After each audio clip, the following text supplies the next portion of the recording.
everyone, good evening. My name is Sandra Lopez, and you're watching Movement News, Chicagoland's newest grassroots media organization committed to the presentation of local Chicagoland news, updates, and narratives.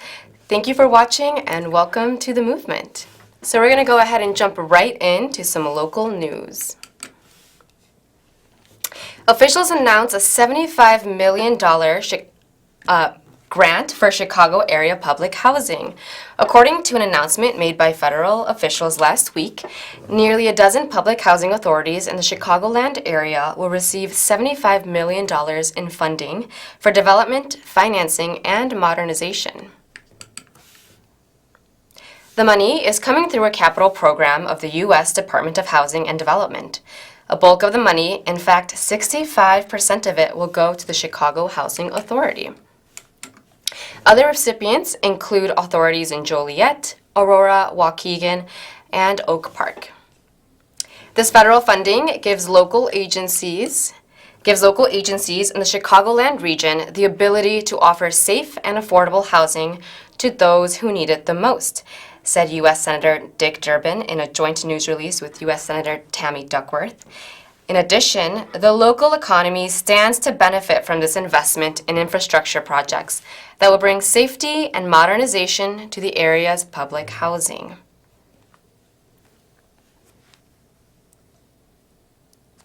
Gerald Reed was denied a new trial and continues his life sentence. On Friday, family and community supporters, as well as advocates, gathered at the hearing of Gerald Reed, a man who has been in prison for nearly 30 years after being wrongfully convicted. In the early 1990s, Reed was arrested for and questioned regarding the murder of Willie Williams and Pamela Powers. He was questioned by members of the notorious Midnight Crew of torturer John Burge. They beat him and kicked him repeatedly and broke a metal rod that was in his right thigh, causing him excruciating pain. In prison, and you never had evidence. But this man said he got evidence. You got it? Where did you get it from? Did you pay somebody to say something against my son? I still don't understand the part of you offering him deals to get out of prison. Because the deals the last deal they offered him, it was outrageous. But he told me, he asked me about 2 weeks ago. He said, "Mama, are you in for the long haul?" "Baby, I'm here." I don't care how long it takes. That's right. I'm here. That's right. I'm not going nowhere. That's right. Because I know my son is innocent. That's right. That's right. And you need to make up your mind, good buddy, to let my son go. Because we not through yet. That's right. This is just the beginning. That's right. Right. That's right. And it's not going to end until all of the guys It's not and over women there. are out of there. That's right. It was clear that these beatings would continue unless Reed agreed to confess, which he did. At his first trial date and every hearing since, Reed has proclaimed his innocence. There was no other material evidence against Reed at this trial. He was sentenced to life in prison without possibility of parole. During these nearly 3 decades, the damage done to his thigh has never been adequately treated, and he lives in constant pain. Now we're going to move over to former federal prosecutors calling for U.S. Attorney General William Barr to resign. According to the group Protect Democracy, over 2,000 former federal prosecutors are calling on the resignation of Attorney General William Barr. The group, which has been highly critical of the Attorney General in the past, are demanding his resignation over the handling of the case of President Trump's longtime friend Roger Stone, claiming that Barr has done the president's bidding and that those actions have caused damage to the Department of Justice. The letter was signed by officials appointed from both the Democratic and Republican administration, according to Protect Democracy. The letter, which was submitted Sunday morning, is the latest from the fallout of the handling of the criminal case involving President Trump's associate Roger Stone. Last week, 4 prosecutors quit the Stone case after Barr and other Justice Department leaders pushed for a softer prison sentence, softer prison sentence recommendation for Stone, which is due this week. The sentencing is due this week. The 4 prosecutors had initially recommended a prison sentence of 7 to 9 years for Stone after being convicted of lying to Congress and for obstruction. President Donald Trump publicly attacked the recommendation, and upon Barr's push, the Justice Department filed an updated sentencing memo suggesting a shorter prison sentence. Although General Barr did not communicate with President Trump about the Stone sentence, current and former Justice Department officials have sharply criticized the Attorney General's actions.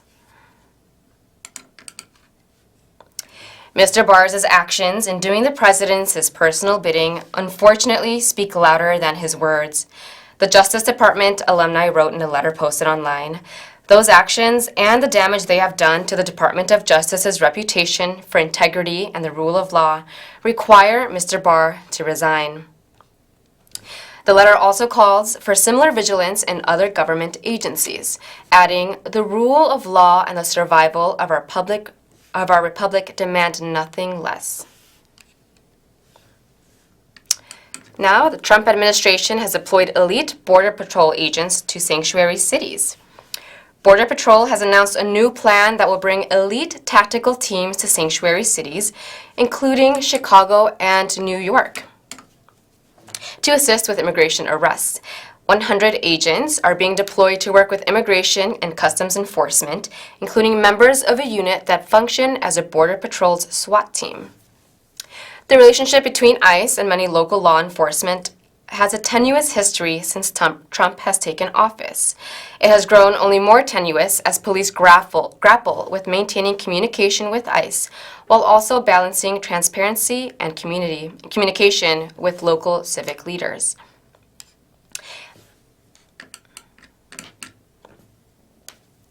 ICE is utilizing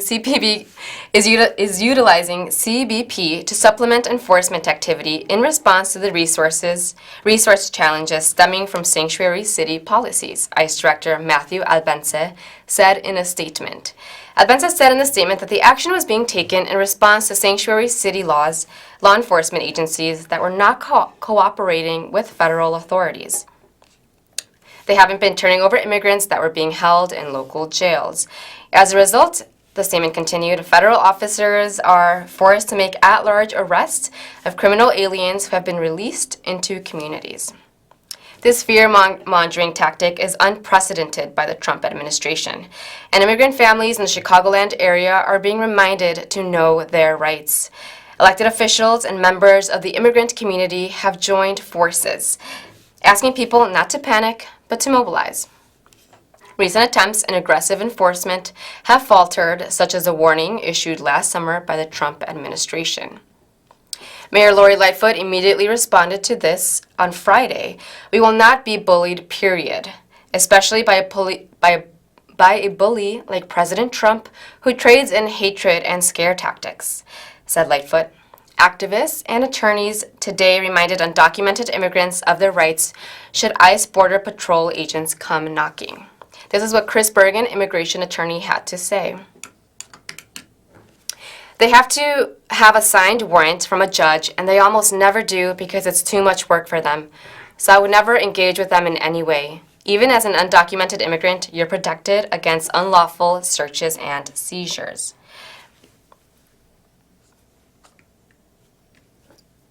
Activists urge anyone with concerns to attend the upcoming Know Your Rights workshop occurring this week on Saturday at Robles de Justicia at 4013th West Armitage at 11:30 a.m., as well as at the Lincoln United Methodist Church on Sunday at noon.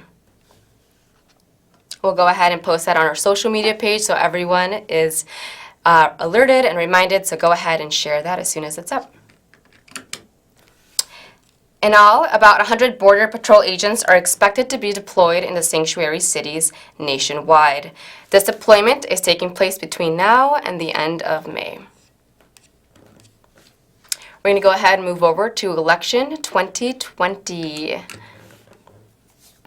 In local election news, progressive candidates for Congress Mary Newman was endorsed by former Congressman Luis Gutierrez earlier today. He gave this statement. I'm endorsing Marie Newman for Congress in Illinois' 3rd District because I know that she'll work with her constituents to do what is right in Washington, and I know that she has the experience, empathy, and understanding necessary to make her community a safe, secure, and prosperous home for all of her constituents, no matter where they come from. Marie is already doing the work. She has been fiercely dedicated to learning the concerns of everyone in her district and preparing to take bold action on health care and protecting and fighting for immigrant justice. I trust her to always be on the right side of justice and progress, and I urge you to join me in supporting her fight for a new day in Illinois' 3rd District. And this week, for international news, we're actually gonna go back to our focus on Mexico. All right, so with Mexico, there's news of a slaying of a 7-year-old girl on the southern outskirts of Mexico City.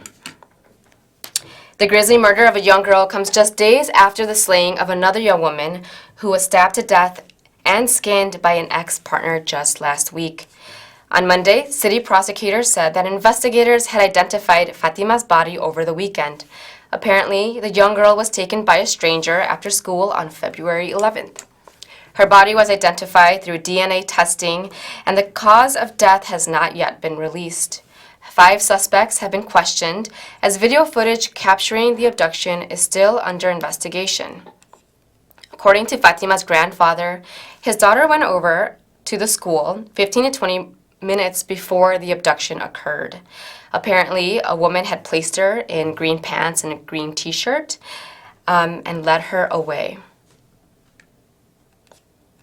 Mexico City Mayor Claudia Sheinbaum personally accompanied the girls' mother during the legal paperwork involved in filing charges and picking up the girl's body.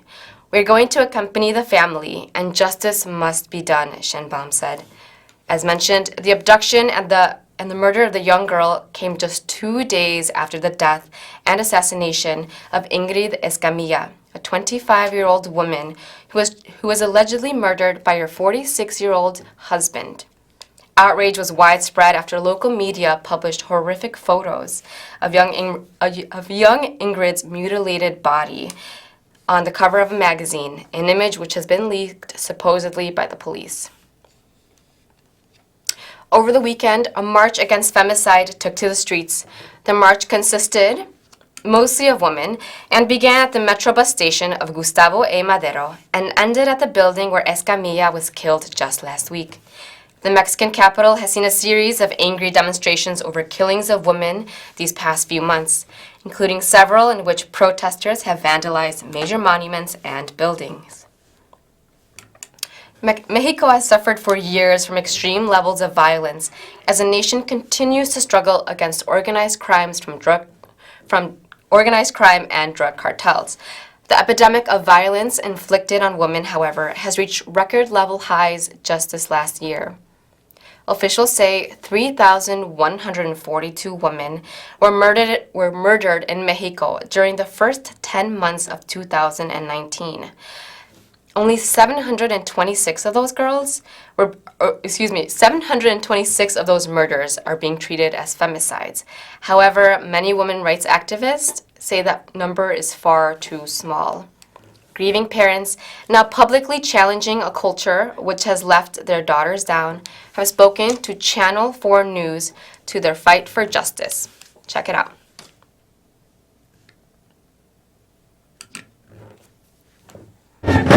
Haunting the streets of Mexico City, painted as dead women, there are no smiles on this Day of the Dead march. Angry that Mexico is set for its worst year on record for femicides, gender-based killings that the country is failing to get a grip on. 10 women or girls are murdered here every day.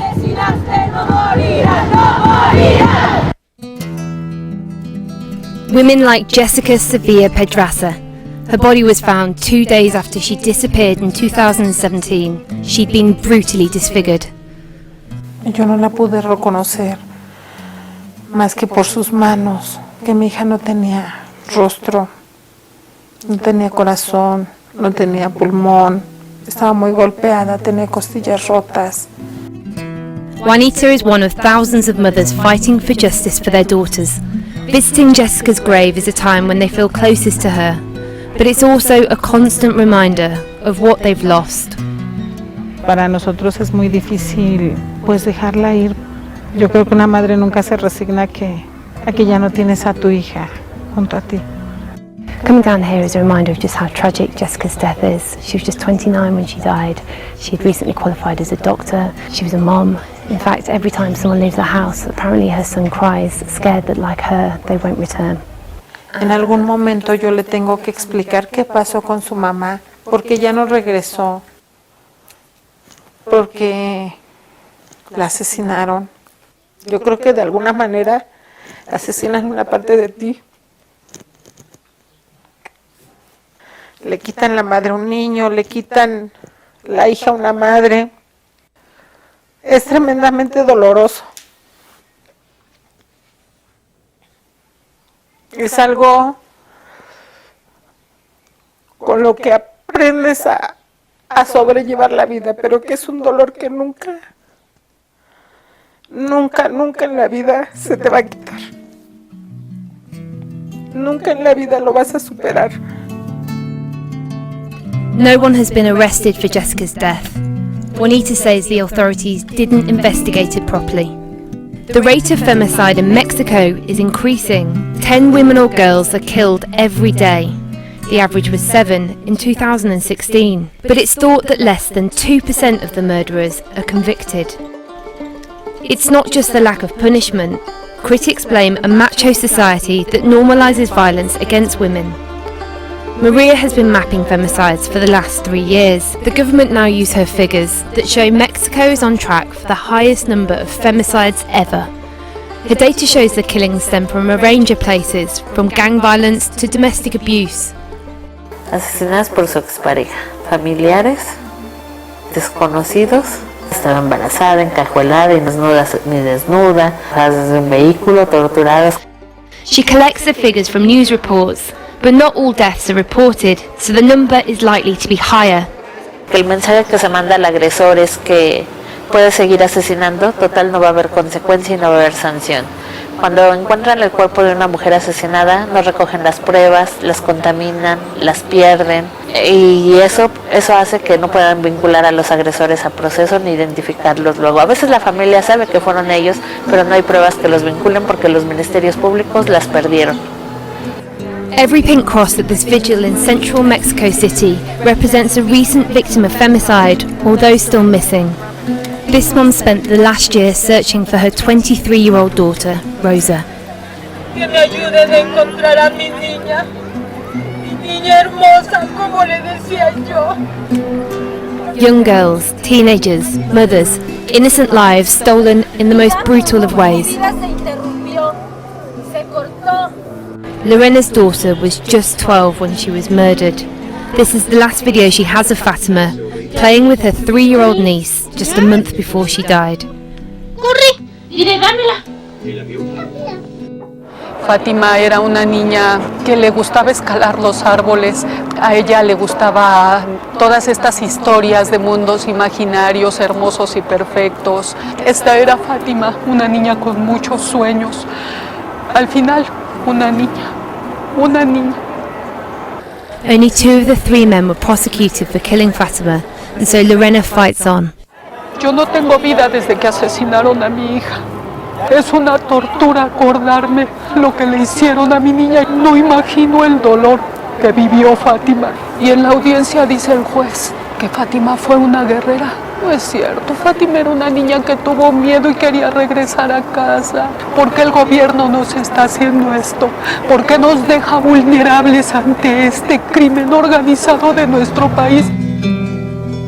Many hoped the election of a new progressive president in 2018 would bring change, but so far it hasn't. The government has been criticised for misspending money set aside for femicide and reducing funding to help women escape abuse, despite 1 in 7 experiencing it. Last year they appointed a commissioner to try and end the violence against women. Families tell us that they've lost trust in the authorities, that vital evidence wasn't collected and that they still haven't got justice years later. What would you say to those families? Tienen toda la razón en desconfiar de las instancias gubernamentales. ¿Por qué? Porque han llamado y nadie les hace caso, la patrulla no llega. Entonces sí necesitamos que haya una atención profesional de todas y todos los actores. No es fácil hoy reconstruir una sociedad muy dañada, un tejido social muy dañado, pero que lo estamos intentando y yo voy a poner todo de mi parte para hacerlo. Speaking publicly is the only way these mothers feel they can get their voices heard.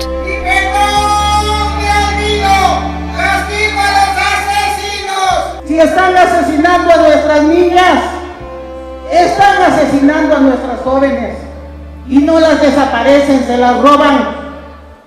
Irene Buendia's daughter Mariana died aged 29, the day she tried to leave her husband. He claimed she had killed herself. He was a police officer and so able to conceal evidence. But Irene fought back for 6 years. The Supreme Court ruled that her and Mariana's human rights had been violated by the authorities meant to protect them. Estamos en una emergencia nacional porque el Estado no quiere reconocer lo que está pasando. Nosotras ya no vamos a tener paz. No importa que no esté aquí. Mi hija va a vivir dentro de mí, dentro de mi corazón, el tiempo que yo la recuerde. Y yo a mi hija la recuerdo cada día, cada hora, cada instante. Mi hija no merecía morir. Ninguna mujer merece morir. Las mujeres no valemos para la autoridad. Hemos tenido que salir a las calles y hemos tenido que gritar que queremos justicia, que nuestras hijas mínimamente eso es lo que merecen. Mothers, sisters and aunties, united in grief, in anger and in desperation for justice.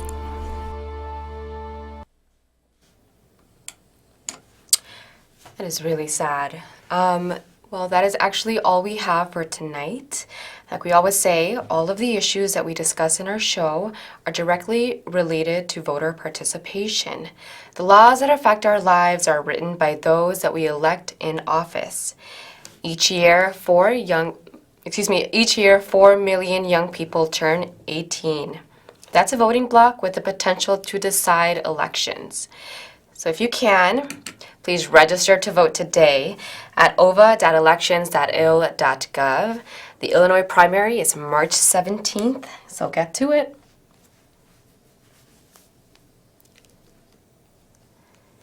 For more information about these stories and for more great content, make sure you follow us online at Mass Movement Media. We're on Facebook, Instagram, and Twitter, and soon to be on YouTube. So remember, Mass Movement Media. We're going to go ahead and leave you tonight with some local talent, some local Chicago talent, and their name is the band Daymaker, and this is their newest music video titled Masked On. Thank you for watching and have a good night.